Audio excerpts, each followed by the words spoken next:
फेरीगले जनाशुना सामाजिक कर्मी तथा नर्मदा वंश आंदोलन नेत्री मेधा पाटकर जेएसडब्ल्यू सपक्षवादी तीव्र विरोध जो प्रकल्प विरोधी नेता देवेंद्र स्वाई परिवार को भेटी न पारी फेरी प्रस्तावित प्रकल्प जो प्रभावित परिवेश को नहीं चिंता प्रकट करने सहित ढिंकियावासी अर्थनैतिक भविष्य को आशंका प्रकाश करछन्ती। तेबे गाँवर शांति फेरी आसिलानी। आमे निज इच्छा कंपानी को जमी पान बरस देइछु। बाहर लोक माने गाँ को आसी आम भितरे भाईचारा नष्ट न करंतु सेथिपई एई विरोध बोली शिल्प सपक्षवादी कहछन्ती।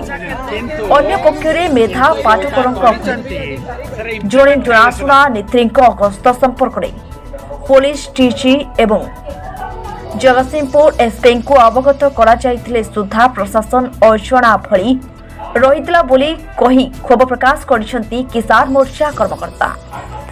ढिंकिया जीवा पूर्व कुजंग सब जेल रे देवेंद्र स्वाई को मेधा पाटकर भेटिथिले। पुलिस तंकु मिछ केस रे फसाउथिबा मेधा अभियोग करिसंती। गाँ को जाई देवेंद्र परिवार को भेटिबा सहित गाँ लोकंक सहित आलोचना करी ढिंकियार स्थिति संपर्क में जानिबाको चाहिथिले मेधा पाटकर। मात्र से निराश होई फेरिछंती। एबे भी लोकों को भयभीत करा जाउथिबा से कहछंती।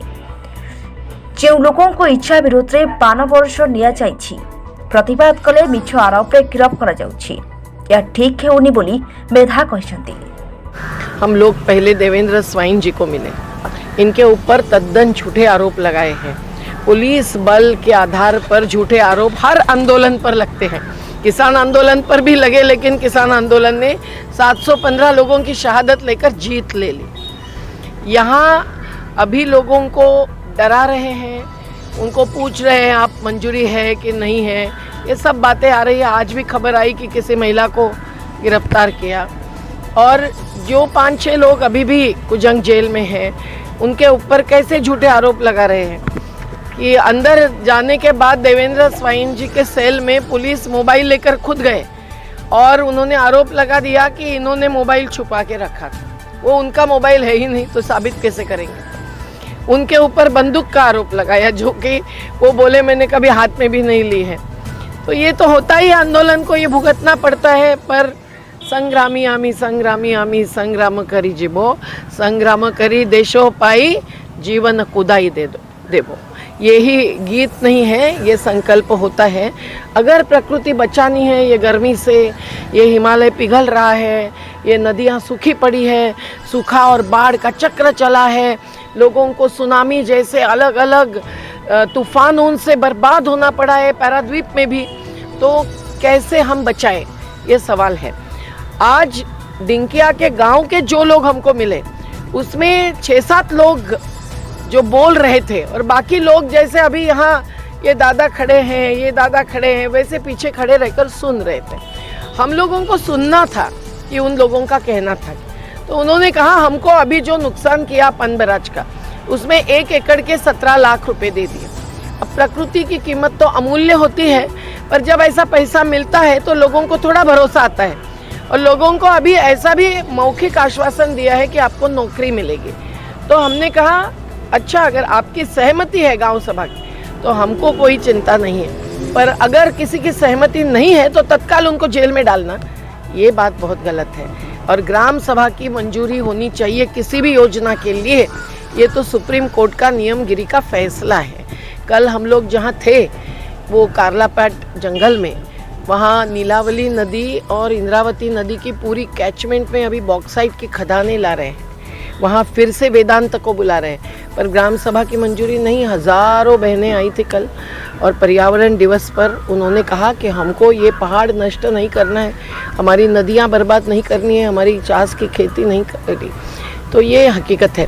पर अभी जो इन्होंने धन दिया है वो कब तक चलेगा, ये सवाल है। और जो योजना है उसका क्या क्या असर आएगा। बोल रहे थे शिशिर महापात्रा, जिन्होंने पॉस्को के संघर्ष में नेतृत्व किया था, पॉस्को का विरोध करके हटाया था, कि वहाँ सी वॉल बनाएंगे। अब मनोरंजन मोहंती जी जो बहुत ही जाने माने समाज शास्त्री है, पर्यावरणविद भी है, हम सब का जानकारी है कि सी वॉल या नदी के किनारे तटबंध बनाते हैं तो क्या असर आता है। उनको लग रहा है कि बाढ़ से बचेंगे, लेकिन ऐसा केवल नहीं होता है। प्राकृतिक पानी का बहाव जब रुकता है तब और बहुत हाहाकार मचता है। आज जो एक्वाकल्चर, यहाँ जो प्रॉन कल्चर चल रहा है, वो भी समुंदर का पानी अंदर लेकर उसमें ऑक्सीजन घुमा घुमा के चला के कर रहे हैं। वो भी नहीं चलेगा अगर समुंदर का पानी अंदर नहीं आने देंगे। तो क्या होता है वो अभी देखने की बात है। अभी तो उन्होंने कुछ धन दिया है, लेकिन कायम रूप से पान बरज खत्म हो गए जो जंगल की ज़मीन पर थे। तो जंगल की ज़मीन पर 2006 के कानून के अनुसार इनको पहले पट्टे मिलने चाहिए। अगर इनको ज़मीन का अधिकार मिलता तो इनको करोड़ों रुपया देना पड़ता, 4 गुना गाइडलाइन का 2013 के कानून के द्वारा, जो कानून करने के लिए हमने नर्मदा से नंदीग्राम तक बहुत बड़ी लड़ाई की थी। तो ये तो नहीं हुआ, पट्टा दिया ही नहीं। तो आप तो फॉरेस्ट पर अतिक्रमण कर रहे हो, एनक्रोचमेंट है, ऐसा मानकर इनको एकड़ का 17 लाख, किसी को 2 लाख मिला है, किसी को 4 लाख हो। कितना समय पूरेगा इतनी राशि, कब तक जिएंगे? ये भी लोगों के भी मन में चिंता हमको दिख रही है। बहुत ज़्यादातर लोग चिंतित है, और जो लोग उनको भरोसा दे रहे हैं वो भरोसा सही निकलेगा कि नहीं, देखना बाकी है। हम लोग वैसे गांव में वो देवेंद्र स्वाइन जी के माँ को मिलने जाने वाले थे, क्योंकि वो 85 साल की है और उनको आज कोई कार्यक्रम का हमारा इच्छा नहीं थी, पर अच्छा हुआ।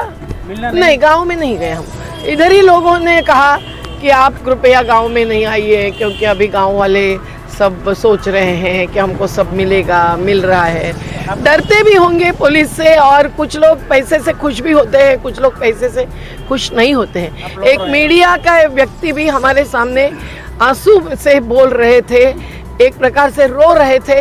उनकी ज़मीन गई है, उनका घर गया है, इसमें ही नहीं IOCL में भी।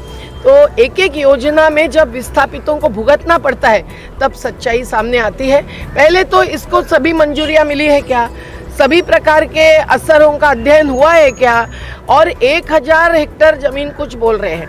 लेकिन उसके साथ साथ आप अगर प्रोजेक्ट का रिपोर्ट पढ़ेंगे तो उसके साथ साथ कई सारे बड़े बड़े रास्ते बनने वाले हैं, नई नई रेल लाइन बनने वाली है। जो आएगा उनके लिए आयरन और लोहा, वो जहाँ से आएगा वहाँ से भी रास्ता बनने वाला। इसमें कुल मिलकर और कुछ 1000 हेक्टेयर ज़मीन जाएगी। तो ये सब चित्र लोगों के सामने नहीं आता है, पर जब लोगों की सहमति है हमारा कुछ भी कहना नहीं है। पर पुलिस बल और धन बल के आधार पर सहमति लेना ये कानून ही नहीं, संविधान के खिलाफ। अभी हमारे तो भुवनेश्वर में बड़ी मीटिंग, भुवनेश्वर में प्रोग्राम है। हाँ, हम तो वहाँ 1 घंटे के लिए ही गए थे और बातचीत अच्छी हुई है। अंदर हमको जाने की कोई जरूरत भी नहीं थी। लोगों की बात, लोग ही खुद आए हमारे सामने और उन्होंने अपनी बात बताई। पुलिस का प्रोटेक्शन बाय इंफॉर्मेशन भी दिया था। प्रोटेक्शन नहीं मांगा था, पुलिस को केवल हमने खबर की थी, क्योंकि यहाँ पुलिस राज चल रहा है, ये हमारी जानकारी थी। तो जेल में भी हम मिलके आए, देवेंद्र स्वाइन जी के साथ बैठकर शांति से बात हुई। हम लोगों ने सहयोग मांगा ही नहीं था, हम लोगों के साथी हैं। हम लोग विरुद्ध लोग में कभी पुलिस को नहीं लेते हैं, कंपनियां लेती है पुलिस का सहयोग, हम नहीं लेते हैं। आम गाँव में आम बहुत शांति श्रृंखला रहीजु। ये मैंने बारंबार आसिक आमर विशृंखला सृष्टि कर मेधा पाटकर जो आम 15 वर्ष तले आंदोलन होता, ये भी आसिक आम गाँव में विशृंखला कराते, जहाँफल कि आमर हणाकटा दुनिया होता। सी बर्तमान आम पूरा बहुत शांति अच्छु। आम चाहूँ बाहर लोक मैंने आम गाँव को नआसी आम विभ्रांति सृष्टि करूँ। आम कथार परिचालित हेबुनि, आम शांति अच्छु। आम कंपानी चाहूँ, आम जगाबारी सब दे सारूँ, आम निज स्वेच्छार जगाबारी देचु, किंतु जगाबारी दे सारापर कंपानी वाला आमको भत्ता प्रदान कर, जंगल टंका देइचंती, आ पान वर्ष टंका देइचंती, सबकिछि देइचंती, पुणी सेकेंड बार दवाई भी चाहूँगी। आमर गोटे सप्ताह पर सेकेंड किस्ती सब आरंभ हो। बर्तमान आम चाहूँ जिते शीघ्र कंपानी है आम पिला नियुक्ति पाइले भल रे। ये आसी कहीं विशृंखला सृष्टि कर, आम से विरोध कर, आम गाँ कथा आम बुझू, किंतु आपको सी बाहर को प्रश्रय देवु। भाईचारा नष्ट होमर, ये आसी भाईचारा नष्ट कर। ब्यूरो रिपोर्ट, ओम टीवी ओडिया।